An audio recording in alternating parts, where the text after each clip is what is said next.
ईशानी की अभी नई नई शादी हुई थी। रोज की तरह ईशानी रसोई में काम कर रही होती है। तभी वैष्णवी ईशानी को आवाज लगाते हुए कहती है, अरे बहू, चाय पिलाएगी कि बाहर से पियाऊं? लो मम्मी जी आ गई। तभी अपने कमरे से चेहरे पर फेस मास्क लगाए दिव्या वहां आती है। कल तुझे लड़के वाले देखने आ रहे हैं। चेहरा जितना खिला खिला दिखे उतना अच्छा है। कुछ देर बाद दिव्या अपना फेस मास्क उतार कर आती है। उसे देखकर वैष्णवी चीख पड़ती है। अरे ये चेहरे का क्या किया तूने?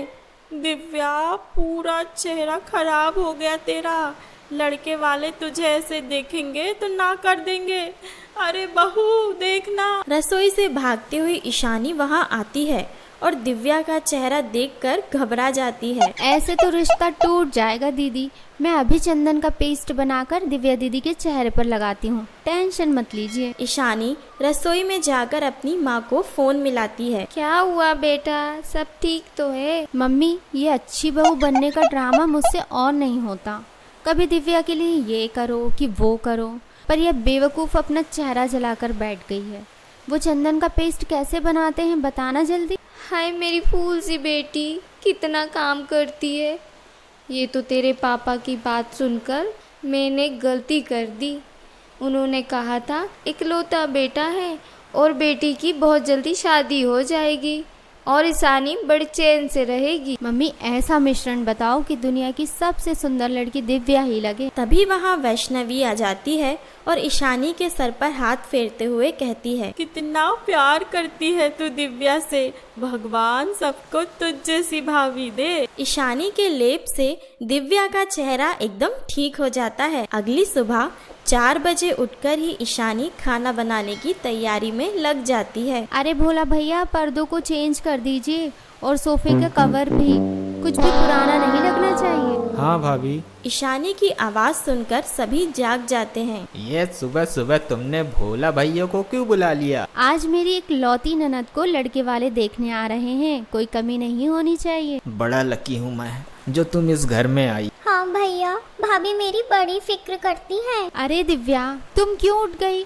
8 घंटे की नींद नहीं हुई तो डार्क सर्कल आ जाएंगे। तुम जाओ रेस्ट करो। दोपहर के खाने के वक्त लड़के वाले आते हैं। जाओ बेटा, मेहमानों के लिए नाश्ता लेकर आओ। खाना तो बड़ा लजीज है।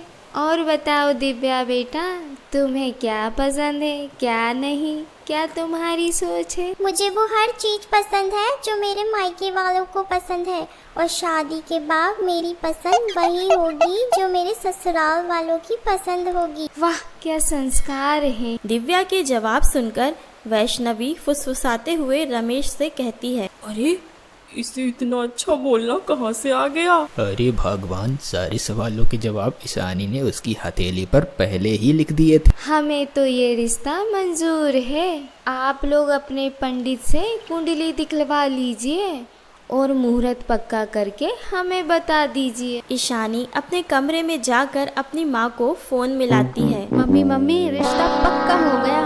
बड़ी संतुष्टि मिली आज। बस एक बार तेरी ननद की विदाई हो जाए, फिर क्या सब तेरी मुट्ठी में है। मेरी सास इतनी भोली नहीं है मम्मी। तब तेरे पास बोलने को रहेगा कि दिव्या दीदी के काम के वक्त नौकर रह सकते हैं, तो मेरे लिए क्यों नहीं? ईशानी पंडित जी को फोन मिलाती है। अभी से 8 महीने तक तो कोई अच्छा मुहूर्त नहीं है बेटा। पंडित जी, इस महीने की आखिरी तारीख का एक मुहूर्त आप मेरे घर वालों को बता दीजिए, बाकी आपके खर्चे का ध्यान मैं रखूं। और वही होता है।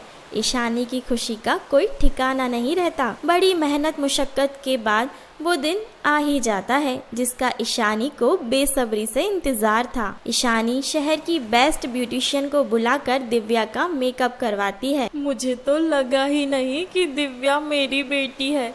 सब तूने ही संभाल लिया बहू। दिव्या कितने ही घंटे और हैं इस घर में। मम्मी जी, पराया धन है, चली जाएगी।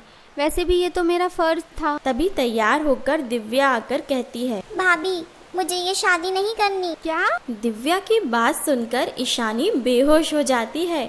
बेचारी ईशानी ने क्या कुछ नहीं किया अपनी ननद को विदा करने के लिए, पर उसकी ननद तो ऐसी दुल्हन बनी कि ब्याही ही नहीं और ईशानी की ससुराल की पहली शादी अधूरी ही रह गई।